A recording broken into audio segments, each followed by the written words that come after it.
La vie de ma mère, nous sommes nuls. La vie de ma mère, nous sommes nuls.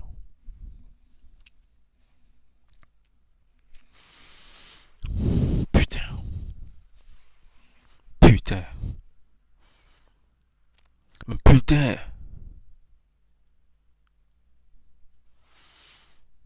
C'est pas possible. C'est pas possible.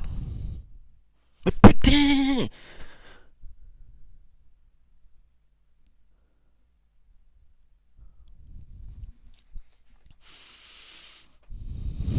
C'est pas possible.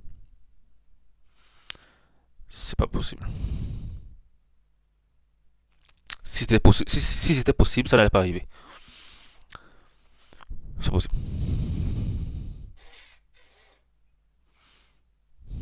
Oh. Je viens d'assister à l'un à l'un des pires matchs de Real Madrid que j'ai suivi. Je parle de depuis quand j'ai commencé par supporter ce club, depuis quand j'ai commencé par suivre les matchs du Real Madrid. On ne change pas. On est toujours madrilène. À la Madrid toujours. À la Madrid toujours. Mais franchement, les gars, on va pas se mentir. Ce qui s'est passé aujourd'hui, c'était du n'importe quoi. Ça, on ne se ment pas. On va être direct. C'était du n'importe quoi. Voilà. Je n'avais pas envie de faire un débrief, mais il le faut. Parce que voilà, j'ai un public qui me suit. Et comme je le dis toujours, ici vous êtes à la Maison Blanche. Je fais toujours des débriefs après les matchs du Real Madrid. Tôt ou tard, je donne aussi des informations du Real Madrid tous les jours. Donc abonnez-vous déjà si vous ne voulez rien rater. Même si vous êtes fan du Barça, abonnez-vous parce que lorsque le Barça perd, je fais des débriefs. Sans rancune. Ok. Ce soir, c'est pas vraiment une soirée fameuse pour nous. Mais voilà, c'est le football. On gagne, on célèbre, on perd, on ne célèbre pas. Voilà, on est triste. C'est normal. Bref, débriefons. Les gars, dites-moi pourquoi est-ce que Abeloa. C'est pas possible. Dites-moi pourquoi Abeloa fait jouer Alaba à la place de Rudiger. En fait, c'est l'une des questions que je me suis posée ce soir. Et si vous avez la réponse, donnez-moi les réponses dans les commentaires.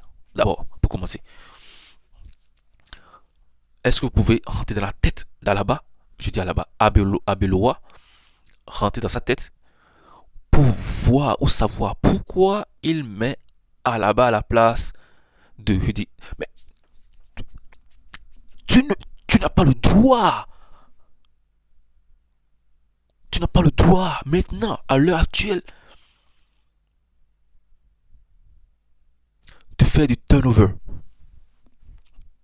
Parce que ça, ce qu'il a fait, c'est bon, j'appelle ça du turnover, c'est-à-dire tu fais reposer un joueur qui a beaucoup joué, qui a beaucoup donné pour de grandes échéances. Rudiger, il a enchaîné 3 4 matchs avec un niveau très bon défensivement.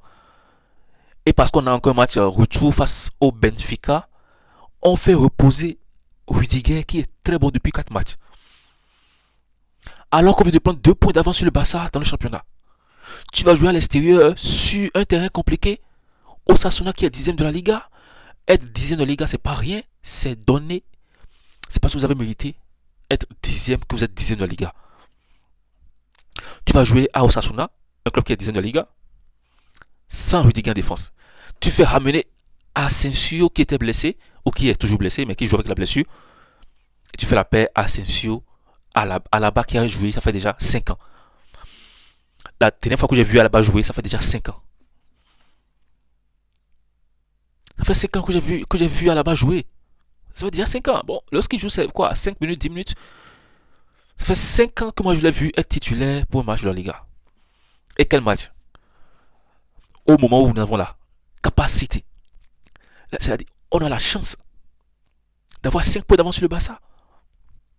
Là maintenant, ce qui est grave, c'est que si le Barça gagne, le Barça aura un point d'avance sur nous comme avant. C'est- Je ne comprends pas, les gars. I don't understand. I do not understand. Pourquoi à chaque fois, lorsqu'on a l'occasion de dépasser le Barça, de prendre 5 points d'avance, 4 points d'avance, 6 points d'avance, on fait toujours du n'importe quoi? Et Vinicius qui marque son but, qui prend un carton jaune. Lui, bon, voilà, il fait du bon, il fait du mauvais, c'est entremêlé, c'est jonché. Mbappé absent. Mbappé absent. On peut dire voilà, que l'absence de Mbappé depuis 2 matchs ou 3 matchs, ça influe déjà sur, voilà, sur le Real Madrid ou sur le score du Real Madrid. Parce qu'avant, au moins, on savait que Mbappé allait mettre au moins un but ou 2 buts. Aujourd'hui, on n'est plus sûr, hein, des buts de Mbappé. Ça fait que voilà, on perd face à Osasuna. Imaginez que Mbappé marque au moins un but, de 2. On n'allait pas parler de ça. On allait avoir quoi? 3 points d'avance sur le Barça. Tout simplement. Un match nul, c'était bon. Un match nul, c'était déjà bon. Un match nul, ça va. Mais les gars, mais franchement, les gars, Abeloa, mais gars, on ne doit plus blaguer avec le championnat. Parce que la Ligue des Champions, on ne sait pas là où on est. Cette nouvelle version de la Ligue des Champions, c'est un peu compliqué. Donc tout est mélangé là-bas. On laisse d'abord ça. On se concentre sur la Liga. Et si tu veux te concentrer sur la Liga, tu dois faire jouer Rudiger en défense. C'est pas Alaba qui a joué il y a déjà 5 ans. Mais c'est impossible. C'est invraisemblable. Le coaching de Abeloa aujourd'hui. Et à la fin du match, tu sors Rudiger. Bon, tu sors qui incroyable. Tu sors quoi? Cavaral, tu fais entrer Trent Alexander. Trent Alexander-Arnold, il a fait un bon match face au Benfica. Mais ça s'arrête là. C'est pas, voilà, c'est pas pour rien que Liverpool a laissé. Liverpool laisse un joueur partir comme Trent Alexander-Arnold et on pense, hein, que c'est un top joueur, mais non. C'est parce que ça, ça ne va plus. Il fait un seul match. Il fait un seul bon match, hein, sur 5 matchs. Donc ça va.